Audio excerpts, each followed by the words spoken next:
नमस्कार दोस्तों, आप सभी का फिर से एक बार तहे दिल से स्वागत है हमारे इस चैनल पे।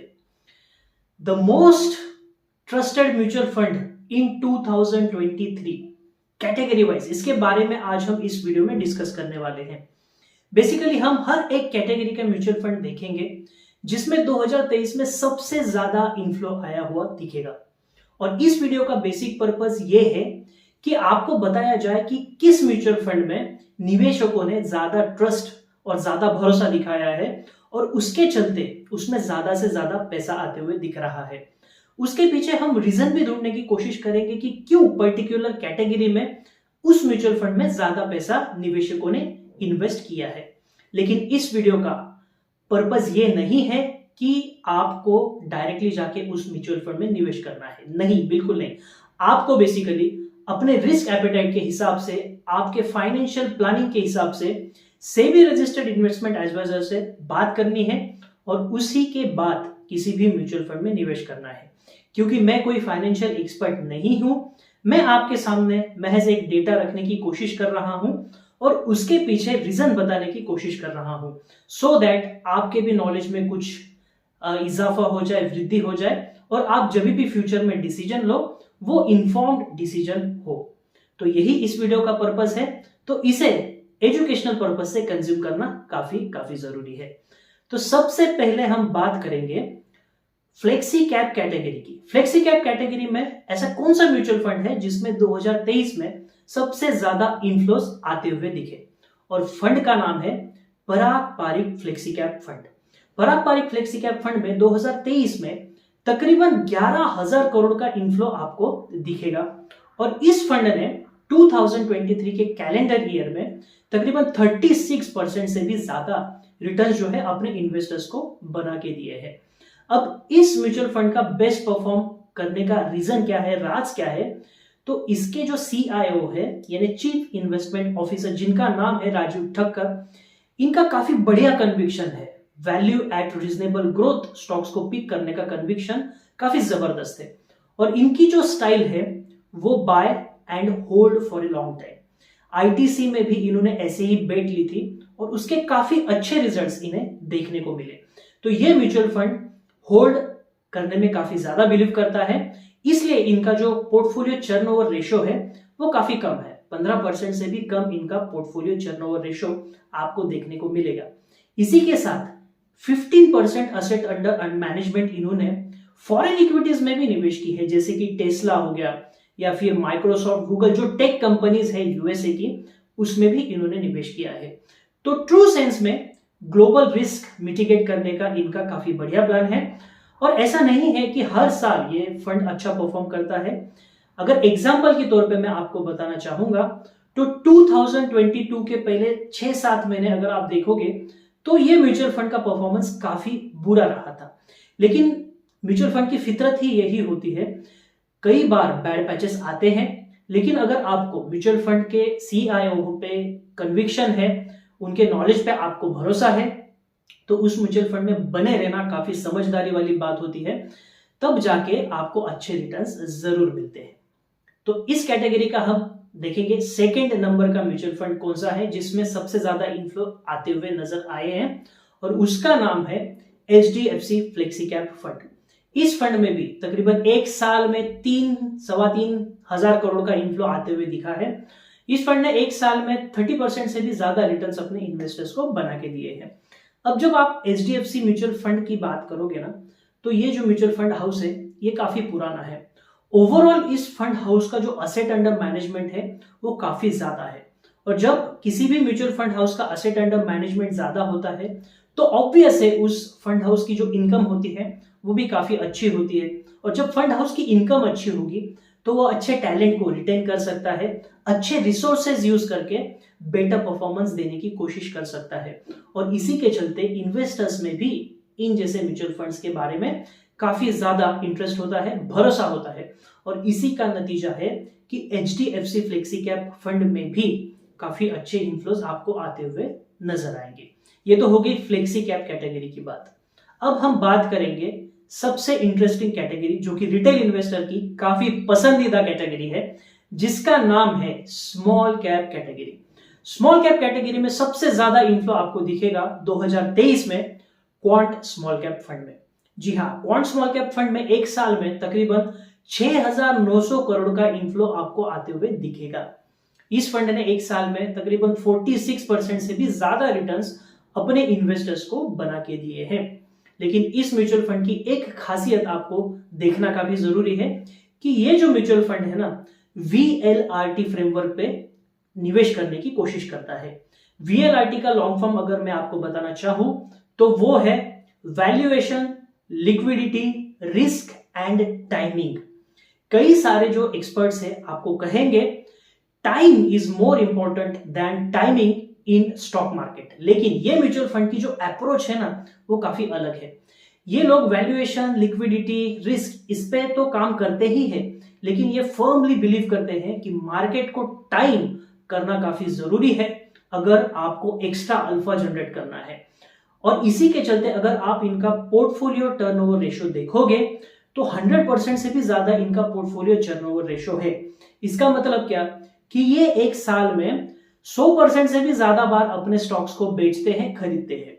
लेकिन जब तक ये अपना अल्फा मेंटेन कर रहे हैं, रिस्क एडजस्टेड रिटर्न आपको बना के दे रहे हैं, तब तक इस म्यूचुअल फंड में निवेश करते रहना समझदारी वाली बात होगी।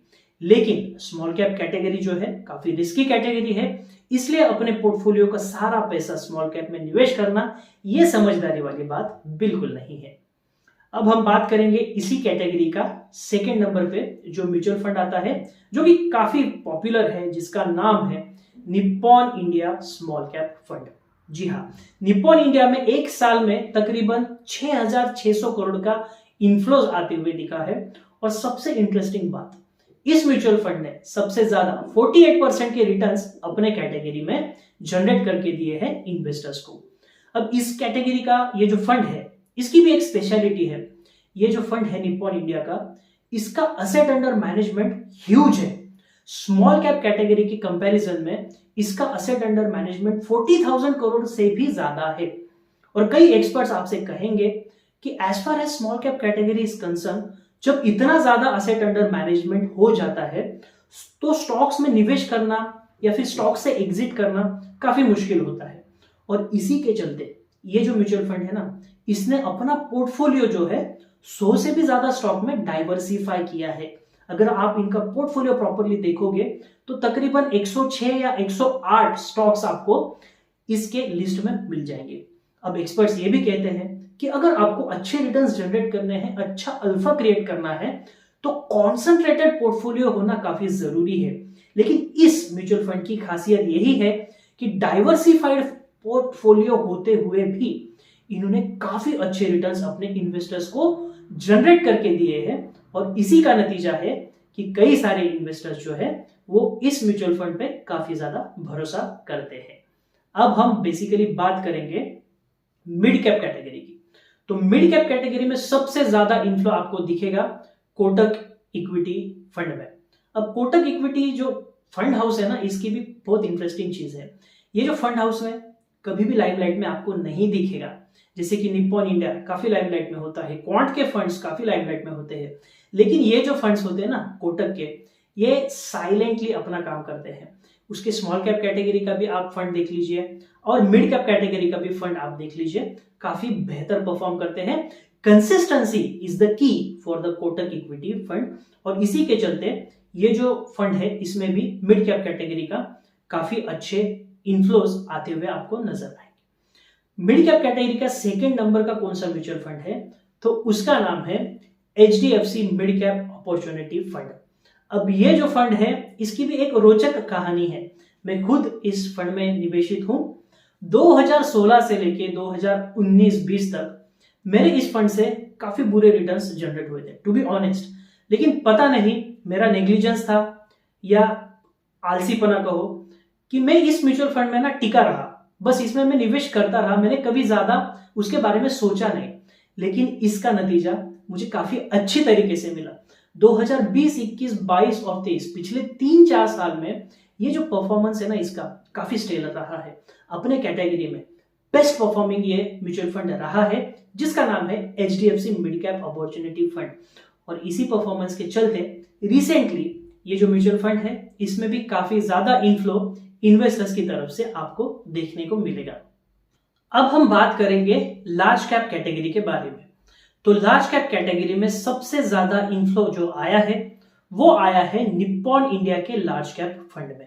इसमें तकरीबन 3000 करोड़ का इनफ्लो आते हुए दिखा है और ये जो म्यूचुअल फंड है इसने पिछले एक साल में 32% तक के रिटर्न्स जो है अपने इन्वेस्टर्स को बना के दिए हैं। अब इस म्यूचुअल फंड का एक काफी अच्छा प्लस पॉइंट ये है कि देखिए लार्ज कैप कैटेगरी में जो भी एक्टिव म्यूचुअल फंड्स होते हैं अमूमन तौर पे आप बिजनेस स्टैंडर्ड न्यूज देखोगे तो उसमें कहा जाता है कि 80% लार्ज कैप जो एक्टिवली मैनेज फंड्स होते हैं वो अपने बेंचमार्क को बीट ही नहीं कर पाते। इसका मतलब मार्केट में अगर 100 लार्ज कैप कैटेगरी के फंड्स है उसमें से 80 म्यूचुअल फंड जो है वो सक्षम नहीं है अपने बेंचमार्क को बीट करने में। और यहीं पे निप्पॉन इंडिया का जो लार्ज कैप फंड है वो एक्सेप्शनल साबित होते हुए दिखा है।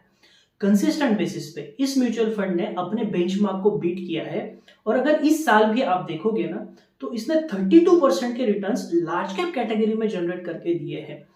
प्रीवियसली एक साल में अगर आप देखोगे तो स्मॉल कैप मिड कैप जो कैटेगरी है उसने काफी अच्छे परफॉर्मेंस दी है, लेकिन large cap category by and large उतनी ज्यादा नहीं भागी है। अभी भी उसमें कई सारे वैल्यूएशन पॉकेट्स अवेलेबल है, लेकिन इस सिचुएशन में भी जो निप्पॉन का लार्ज कैप फंड है इन्होंने अच्छे रिटर्न्स जनरेट करके दिए हैं और इसी का नतीजा है कि जो रिटेल इन्वेस्टर्स है जो अमूमन तौर पे कम पैसा डालते हैं लार्ज कैप में उसका भी काफी ज्यादा पोर्शन जो है वो निप्पॉन लार्ज कैप फंड में जाते हुए दिख रहा है। और ऐसा ही 2 नंबर का एक फंड है जिसका नाम है ICICI prudential blue chip fund. इसमें भी तकरीबन 2000 करोड़ का इनफ्लो एक साल में आते हुए दिखा है और इसके भी रिटर्न्स अगर आप देखोगे तो 27% के रिटर्न्स एक लार्ज कैप कैटेगरी में काफी अच्छे आप मान सकते हो। और इस म्यूचुअल फंड ने भी कई बार अपने बेंचमार्क को जरूर बीट किया है और इसी का नतीजा है कि ये जो 2 म्यूचुअल फंड्स है लार्ज कैप कैटेगरी के उसमें अच्छा इनफ्लो आते हुए दिखा है। अब हम बात करेंगे ईएलएसएस टैक्स सेवर स्कीम के बारे में। तो क्वांट म्यूचुअल फंड जो है जिसका Quant ELSS tax saver fund है इसमें 2023 में सबसे ज्यादा इनफ्लो आते हुए दिखा है और इस म्यूचुअल फंड ने एक साल में तकरीबन 30% के आसपास के जो रिटर्न्स है अपने इन्वेस्टर्स को जनरेट करके दिए हैं। ईएलएसएस फंड में निवेश करने से पहले आपको ये जानकारी होना काफी जरूरी है कि ईएलएसएस फंड में लॉक इन पीरियड होता है 3 साल का। इसका मतलब आप जहां पे एसआईपी शुरू करोगे वहां से 3 साल तक आप उस एसआईपी के यूनिट्स को रिडीम नहीं कर सकते। इसलिए इन फंड्स को जो है लॉन्ग टर्म होराइजन का एक अच्छा चांस मिलता है और उसी पे कैश ऑन करते हुए ये लॉन्ग टर्म बेट भी ले सकते हैं। अब ईएलएसएस कैटेगरी का 2nd नंबर का जो फंड है उसका नाम है Mirae Asset ELSS tax saver fund. इसमें भी एक साल में 2000 करोड़ के आसपास का इनफ्लो देखा गया है और इसने एक साल में तकरीबन 27% के रिटर्न्स जो है अपने इन्वेस्टर्स को जनरेट करके दिए हैं। अब हम बात करेंगे वैल्यू ओरिएंटेड म्यूचुअल फंड्स के बारे में। तो इस कैटेगरी में एसबीआई कॉन्ट्रा ये जो म्यूचुअल फंड है इसमें सबसे ज्यादा इनफ्लो आते हुए दिखा है। तकरीबन 9000 करोड़ का इनफ्लो इस म्यूचुअल फंड में आया है और इस म्यूचुअल फंड ने एक साल में 2023 में तकरीबन 38% के जो रिटर्न्स है वो जनरेट करके दिए हैं। अब वैल्यू ओरिएंटेड फंड में निवेश करने से पहले आपको एक चीज पता होना काफी जरूरी है। इस म्यूचुअल फंड की जो कैटेगरी होती है इसमें जो मैनेजर होता है या फिर फंड हैंडल करने वाला पर्सन होता है वो ऐसे स्टॉक्स देखता है जिसमें अभी भी वैल्यू है, यानी मार्केट का उसके ऊपर ध्यान नहीं गया लेकिन फंडामेंटली वो जो स्टॉक है वो स्ट्रांग है।